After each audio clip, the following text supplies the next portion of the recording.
Lateghan and Jaapie van Niekerk. This fight had all the makings to be an epic one, but Lateghan lost control of his polo on the wet tarmac and spun out. After a vital few seconds, Lateghan managed to restart the polo and got going again, but this placed him right in the path of the fast-approaching Ford Fiesta with disastrous consequences. Both crews were shaken but escaped serious injury, allowing them to further discuss the reasons for the accident.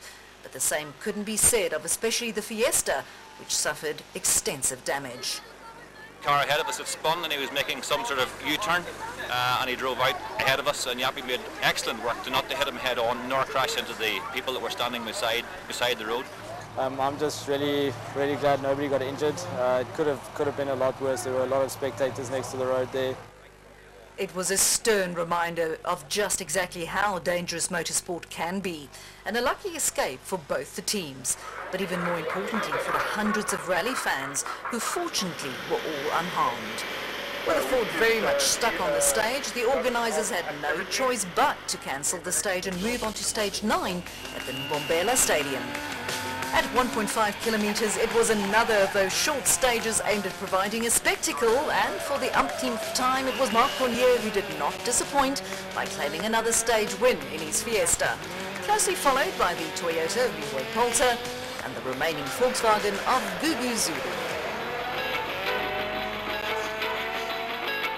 Fortunately for the large crowd that was still present at the Nelspruit Super Special, the circus returned for the running of stage 10.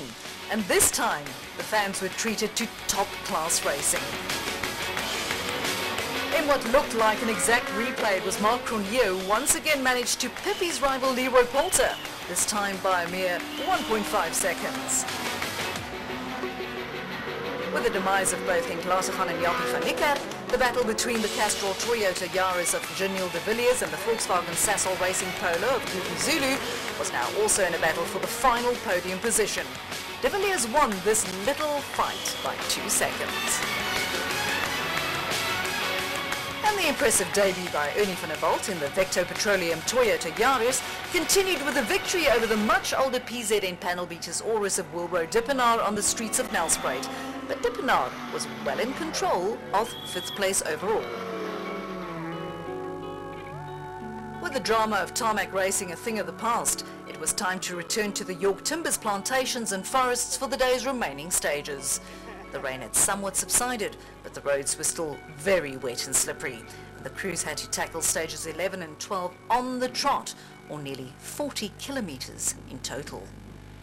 Youngster Ernie van der Walt did not pick the easiest of rallies to make the move to the Premier S2000 class, but with the help of the very experienced co-driver Greg Godridge, the Vecto Petroleum driver was doing a good job of keeping the Yaris on the road, until this happened.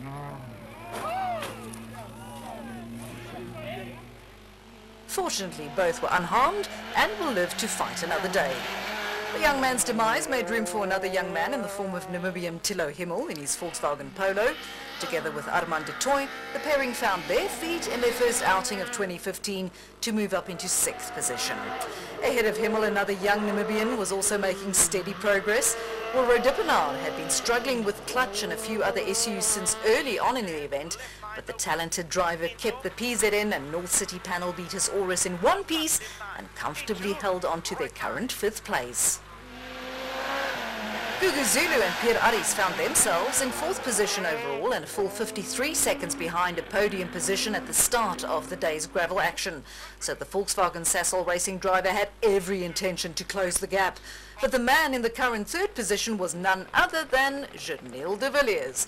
And de Villiers was not going to give it up without a fight.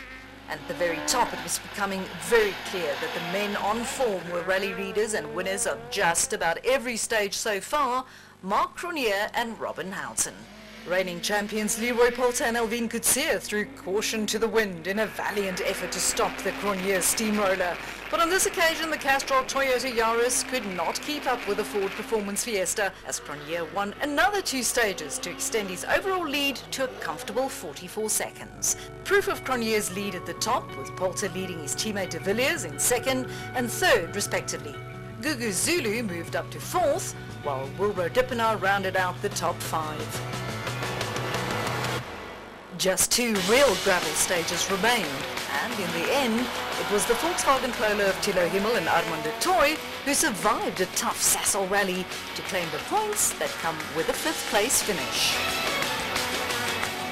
And 4th overall was just reward for a great effort that saw Wilbur Dippenaar and Kes Naidu nurse their PZN panel beaters Aurus over the finish line. And with it came the victory in the NRC 4 class. But back to the all-important podium positions. With just a few stages to go, Janelle de Villiers and Carolyn Swan were well on target to claim the final step of the coveted Sasol Rally podium. But it wasn't to be. The engine endured more punishment than it could take and cried enough, forcing de Villiers to tumble down the leaderboard.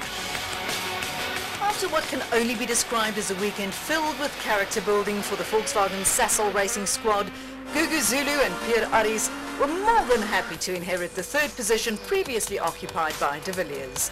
Zulu did not make any mistakes and was on course for his best ever result.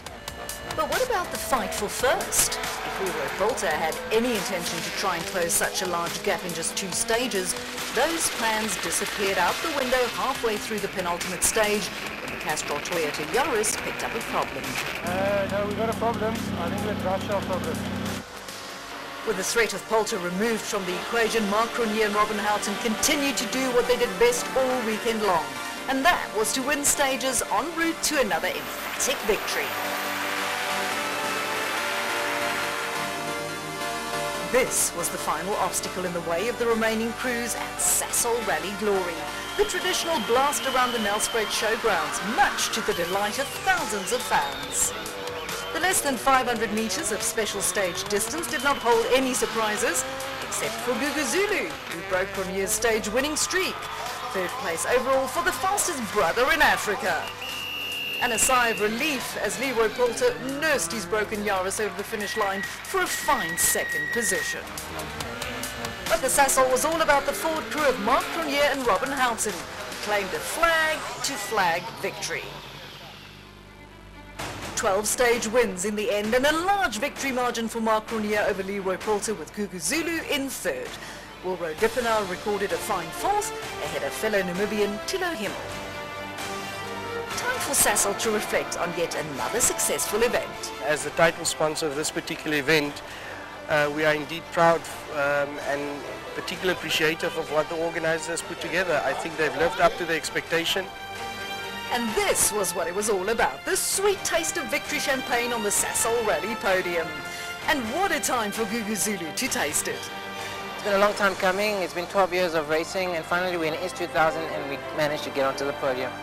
2nd was probably not what Leroy Poulter had in mind, but it's still a good result for the champion. Yeah, for sure. I mean, it's points. You know, we need that. It's still early days of the championship.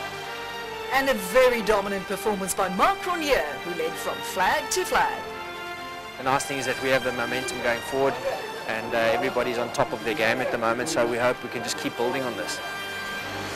We stay in Mpumalanga for round 3 of the championship, but we move to the Highveld and the new to the championship Secunda Rally on the 15th and 16th of May. See you there.